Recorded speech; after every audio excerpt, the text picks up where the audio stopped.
So to fix this problem, what you have to do is to try to search for your phone settings. So tap on your phone settings. Now when you get to your phone settings, tap on apps and notifications. Tap on the C or apps. Now try to search for your X app. So when you can't find your X app, what you have to do is to tap on the search bar over here, then you type in X. After that, try to search for X over here. Then when you find it, just tap on it to open it. Now tap on notifications and tap on the show notifications. You have to make sure that it's on. So after turning it on, go back and tap on mobile data and Wi-Fi and make sure the background data is still got on. So after doing this, go back and tap on the force stop, then you tap on OK. Now tap on storage and cache, then you tap on the clear cache.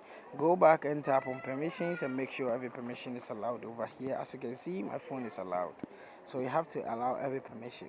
After allowing every permission, what you have to do is to go to your Google Play Store.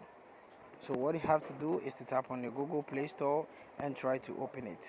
So when you open your Google Play Store, try to search for Twitter or X. So when you type in Twitter, you're going to see this. When you type in X, you're going to see this. So now tap on your X. When you tap here, then tap on update over here to update your X app.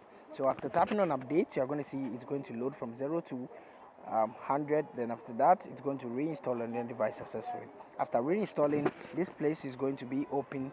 Don't tap on it. What you have to do is to tap on your power button to restart your device. So tap on your power button for some more, tap on restart or reboot and tap on OK, and this problem is going to be fixed after restarting your device. Thank you for watching this video. See you in the next one. Don't forget to subscribe, like and also share this video with your friends.